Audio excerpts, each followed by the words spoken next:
সর্বকালের রেকর্ড ছাপিয়ে শীর্ষতম ধনী ব্যক্তিতে পরিণত হয়েছেন ইলন মাস্ক। বৈদ্যুতিক গাড়ি নির্মাতা প্রতিষ্ঠান টেসলার প্রধান নির্বাহী কর্মকর্তার নিজ সম্পদের মূল্য এখন $348 বিলিয়ন। ব্লুমবার্গ বিলিয়নিয়ার্স সূচকের ভিত্তিতে দ্য নিউজ ইন্টারন্যাশনাল এমন খবর প্রকাশ করেছে।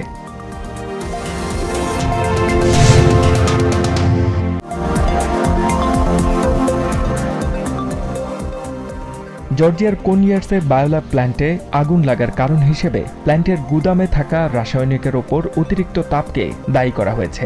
গত 29 সেপ্টেম্বর বায়োল্যাব প্ল্যান্টে অগ্নিকাণ্ডের তদন্ত প্রতিবেদন শুক্রবার প্রকাশ করেছে US chemical safety board CSB.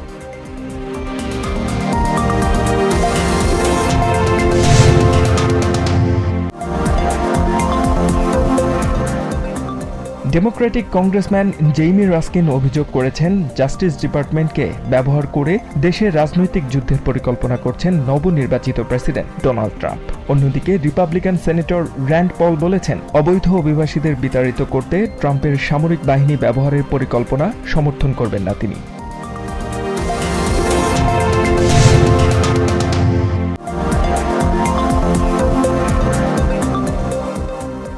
সরকারের আত্মবিশ্বাস ধ্বংস করতে সম্ভাব্য সবকিছুই করবেন প্রেসিডেন্ট ইলেক্ট ডোনাল্ড ট্রাম্প, এমন আশঙ্কা করছেন সাবেক প্রেসিডেন্ট বিল ক্লিন্টন। রবিবার MSNBC-কে দেয়া সাক্ষাৎকারে তিনি বলেছেন, ক্যাবিনেটে মনোনয়ন দেওয়ার ক্ষেত্রে শতভাগ আনুগত্যের বিষয়টি ট্রাম্পের বিবেচনায় ছিল।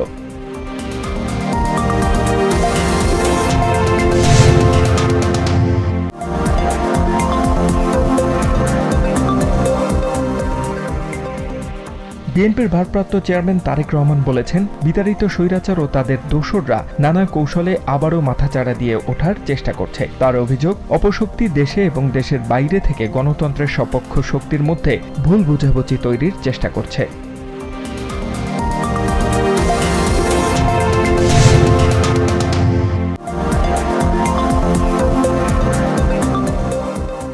রাজধানী ঢাকার ডক্টর মাহবুবুর রহমান কলেজ, কবি নজরুল কলেজ ও সোহরাওয়ার্দী কলেজের শিক্ষার্থীদের মধ্যে সংঘর্ষে বহু শিক্ষার্থী আহত হয়েছেন। এদের মধ্যে 35 জনকে ঢাকা মেডিকেল কলেজ হাসপাতালে ভর্তি করা হয়েছে। তবে এতে কেউ নিহত হয়নি বলে জানিয়েছে ঢাকা মহানগর পুলিশ ডিএমপি।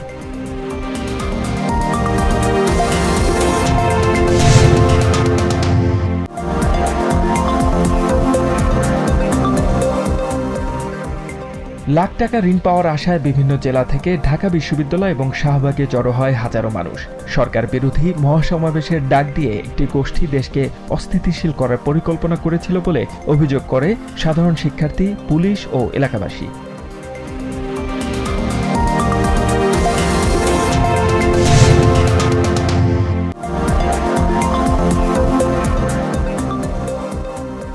বিনা সুদে ঋণ দেওয়ার প্রলোভন দেখিয়ে শাহবাগে গণজমায়েতের পর অহিংস গণঅভ্যুত্থান বাংলাদেশের আহ্বায়ক আবম মোস্তফা আমিনকে গ্রেফতার করেছে পুলিশ। এদিকে বাংলাদেশ সনাতন জাগরণ মঞ্চের মুখপাত্র বা ইসকন নেতা চিন্ময় কৃষ্ণ দাস ব্রহ্মচারীকে গ্রেফতার করা হয়েছে।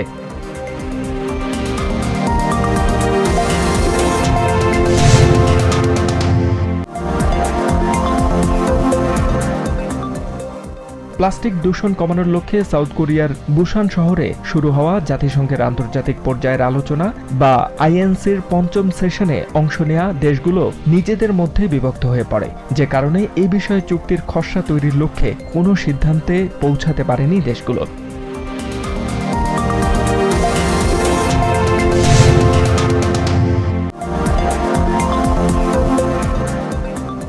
রেকর্ড জয় দিয়ে অস্ট্রেলিয়ার বিপক্ষে 5 ম্যাচের টেস্ট সিরিজ শুরু করল সফরকারী ভারত। পার্থ টেস্টের চতুর্থ দিন শেষে স্বাগতিক অস্ট্রেলিয়াকে 295 রানের বড় ব্যবধানে হারিয়েছে টিম ইন্ডিয়া।